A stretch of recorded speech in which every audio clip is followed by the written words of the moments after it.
Hi, I'm Andy. This is Project Carhaven. Today, continuing work on the TA22 Celica.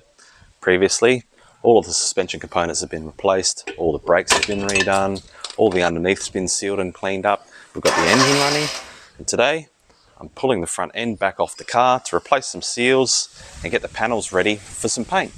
So the front end's already been repainted. I've already removed the front bumper. The indicator and parker lights need to come out because I have gaskets to fit in there. Get the front guards back off. There's some seals for the back sides of those guards, which I'll show you shortly. But first, get the hardware off the front. Front guards aren't fixed correctly, so I'm going to take those off first.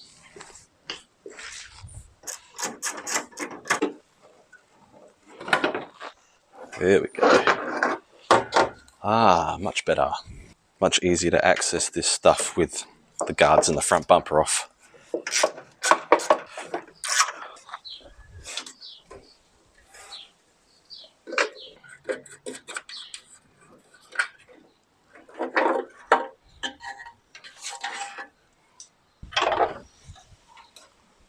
I feel like I've done this a few times.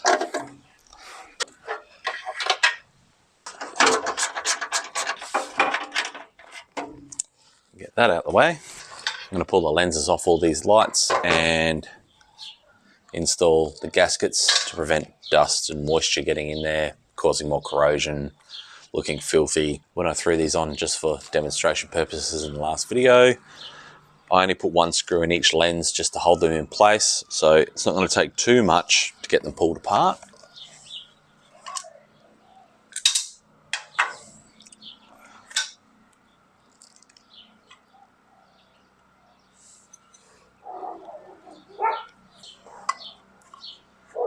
With the gasket in there, the lens actually fits up to the housing quite well.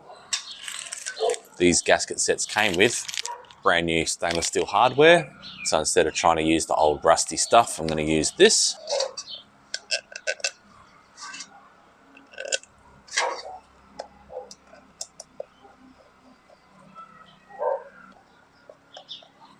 You just need to be careful that don't go too tight with the screws because we don't want to crack new plastic lenses.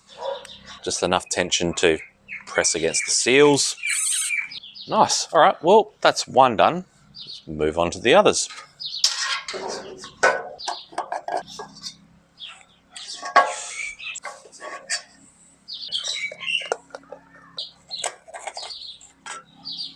Now this gasket for these lenses has a certain profile, so it can only go in one way.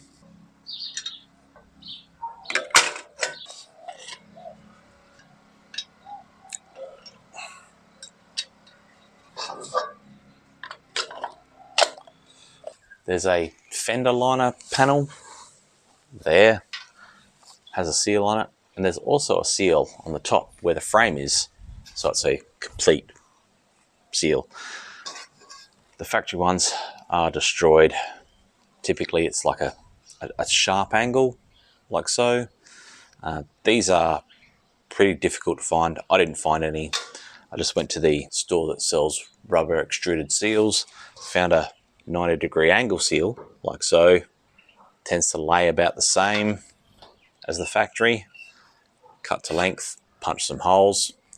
So up on the top side here, there's a couple of holes for a seal. Here's our made up replacement. Line up here, a couple of clips. Well, because that was a non-factory seal, I did have to use a flap disc to grind that down to about the original thickness of the original seal, but now that's in place, so very good. So previously this had a seal which was all hard and disintegrating, so I've got a replacement. So what needs to happen now is I need to take this panel off, remove these staples that were holding the original seal on, apply this, use some wire to tie it on, I suppose, and a bit of sealant, and then that will be that done, and repeat for the same side. Alright, so that's the seals put on both sides. Now that they're done and I'm happy with that, I'm going to try and do something about the doors. Now the issue with the doors is after 53 years, the hinge pins are starting to wear out. So when you open the door, it drops. So the catch isn't actually lining up with the striker. The top edge of the catch is actually hitting on the striker and then jumping up. What that's doing is it's starting to wear on that striker. I'm going to attempt to loosen the hinges and raise the door so when it sags back down it sits in its correct position. If I can't get enough movement out of that or it doesn't work, I do have replacement hinge pins and brass bushes.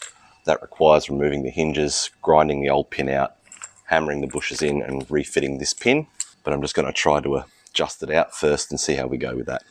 So in order to do that, I'm just going to loosen all the body mount bolts for the hinges, top and bottom, and then use the jack to raise the door up, retighten the bolts, let it sag back down, and hopefully get it to line up with the striker.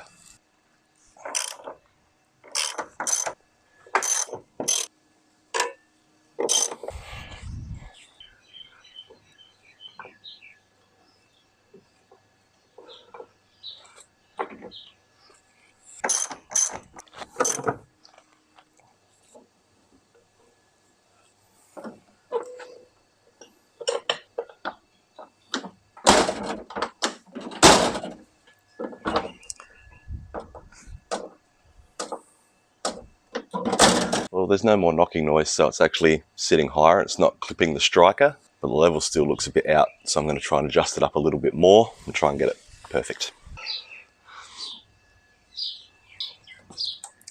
Good gap here. Yep, pretty happy with that. Now I've got to do the other side.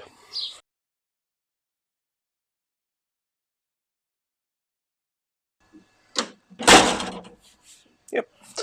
You might be wondering, why would I bother adjusting those when obviously they're worn and put in the new pins that I've already got? Well, they've only worn that much in 53 years, and taking them out and putting in aftermarket ones is a fair bit of work. The hinge pins aren't worn all the way through. I mean, they've just got a little bit of slop in them, so it's far better just to adjust the door. If it gets to the point where it can't be adjusted to fix that anymore, then they're too far gone, then I will replace the pins. But for now, this is fine. I've already removed the front bumper and cleaned that up. And so before I remove the rear bumper, I'm going to clean that up. There's a bit of surface corrosion on here. It's just a matter of using some steel wool to buff that out, bring it back to a nice shine.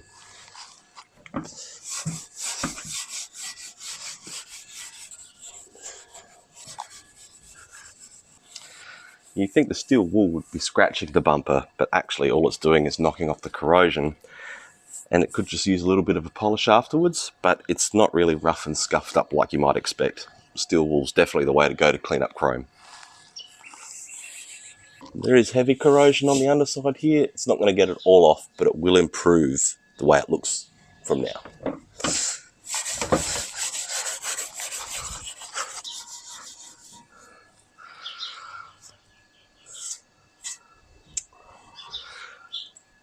Now I'll be able to clean up these edges I can't quite get to once I've removed the bumper, but that's a bulk of it cleaned up. I'm pretty happy with that. It's not really necessary for repainting, but I want to get rid of this butyl rubber now because I'm tired of it sticking to my back when the door taps into me. I need to get a bulk of it off with a plastic scraper. Any remnants can be taken off with a rag and some paint thinners.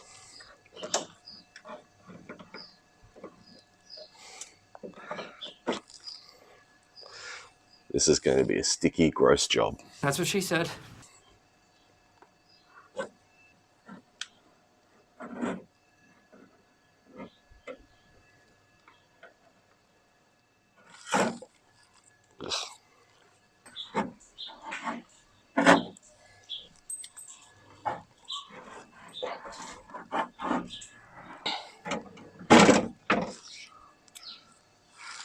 Yep, this is going to take a long time.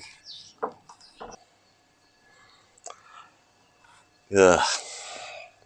Well, now with the bulk of it all scraped off, I just use some all-purpose thinners on a rag and get to work.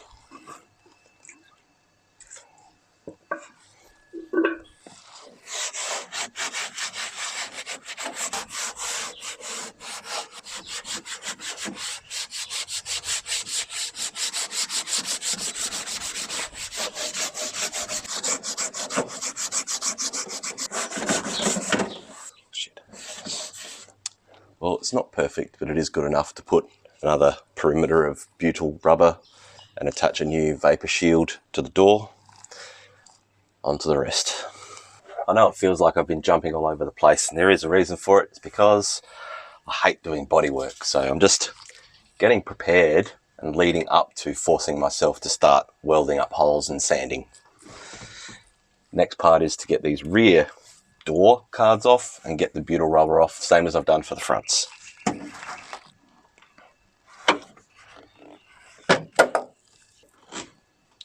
Find that clip, still there.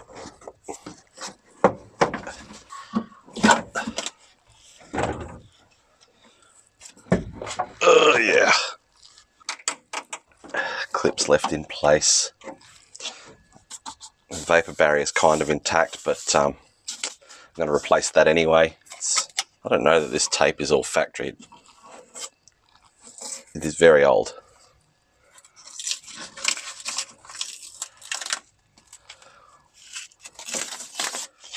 Plastic is quite degraded. More wasp nests, very good.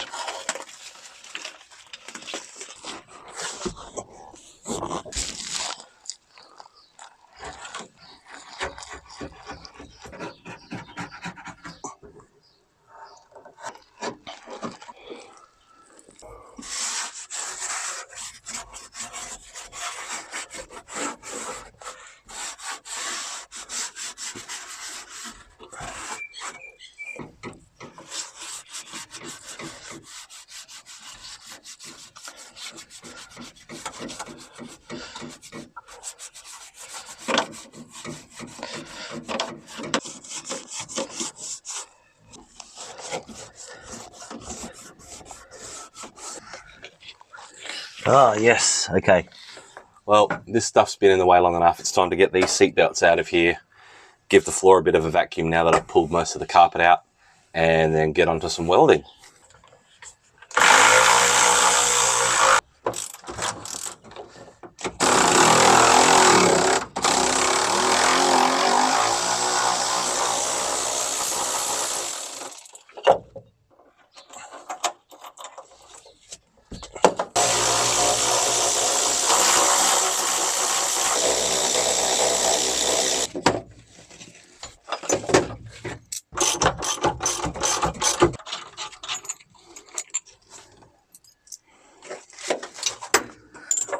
Oh well, rusty boy.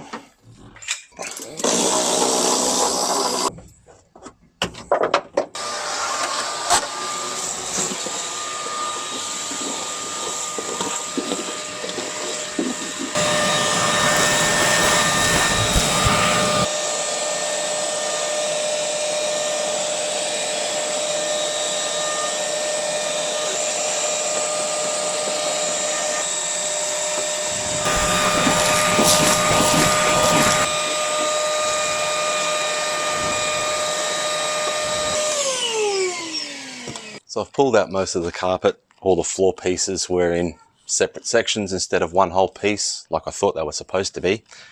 I'm just going to pull the seats out, remove the center console, and then get the tunnel carpet out, and that will be all the interior removed enough to start doing welding and patching in preparation to starting on the outside.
later. Okay, so I'm currently cleaning out and vacuuming the interior of the car in behind where the door cards are, like in the body, and I came across yet another wasp nest inside the door. That's ridiculous. That's probably going to stop the window from working properly, so good thing I got it out, I guess. Right, on to making more filth. So while everything's out, I'm just going to throw in a generic shifter boot just to cover the gap around here. Trying to find an original one is near on impossible, and this was like 15 bucks. Slide the boot over.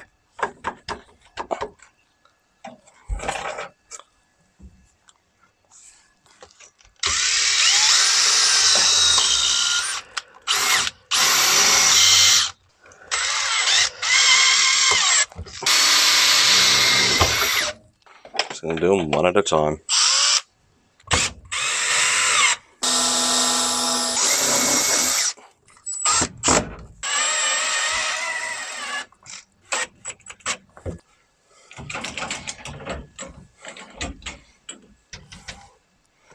It's good.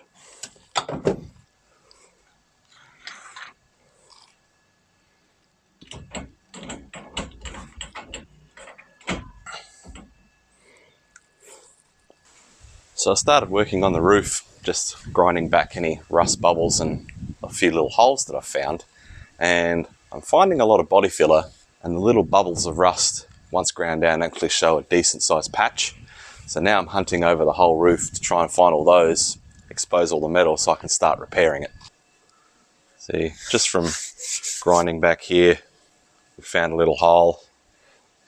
A little bubble turned into a larger rust spot. It's a questionably shaped rust spot. Another little hole was just a tiny little bubble in the paint. I'm just hunting over the whole surface now, looking for places that I need to use the flap disc on to prep for welding or priming or whatever I might need to do. And also, we got to tackle this guy finally. Apparently that happened from being parked underneath a mango tree and the saps destroyed the metal. But that is, that's different to me anyway.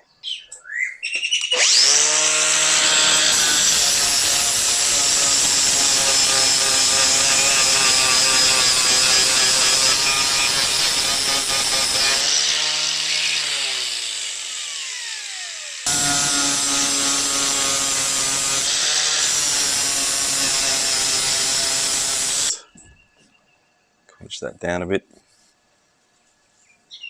It's going to be really hard to see. Tiny little bubble here. It's probably going to open up to something like this.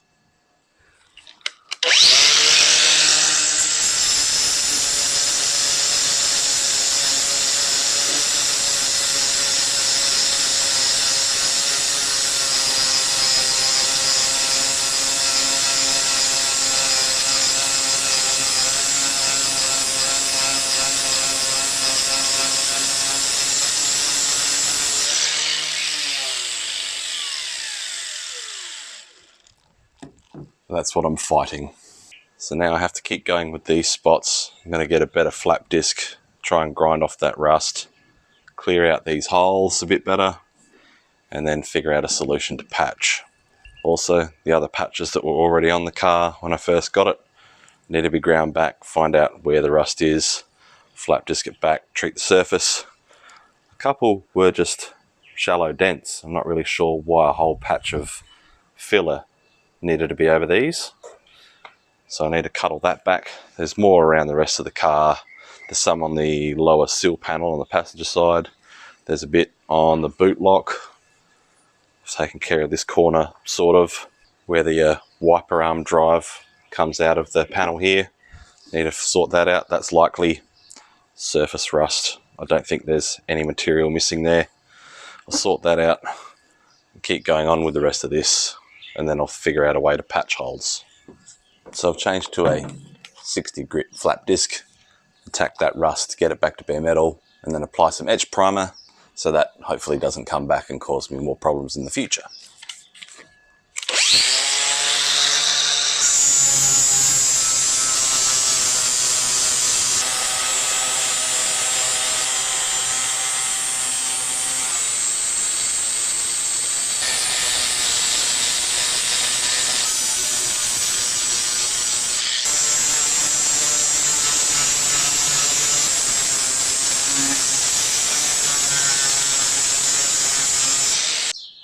So I've still got a lot of work to go, just working spot by spot, trying not to generate too much heat in one area, just moving around.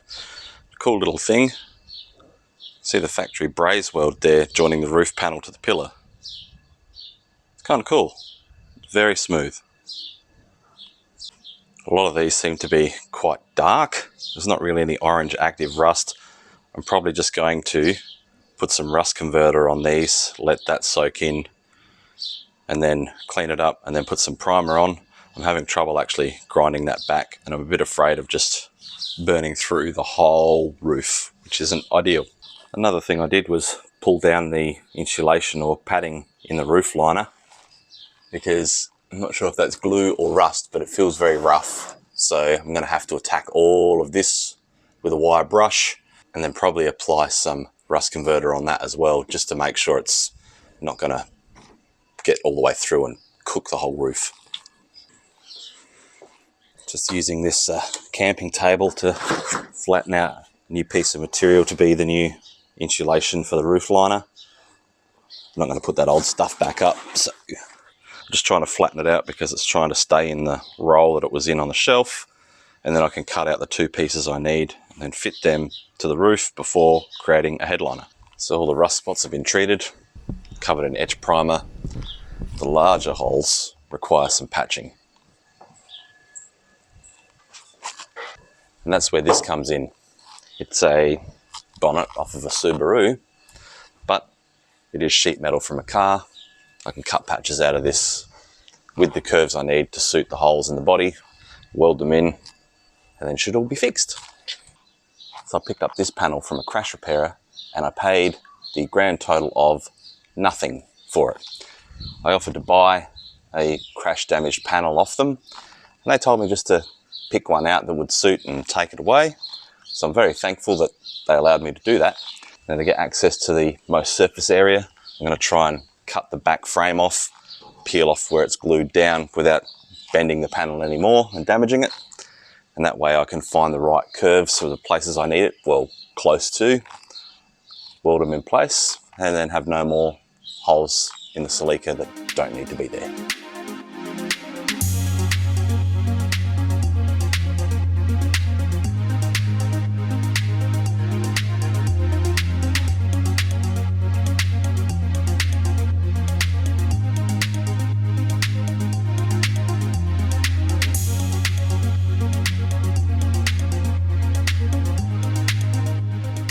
After a bit of cutting and a bit of wrestling, that frame's out. Now I've got all this sheet metal to play with to make patches.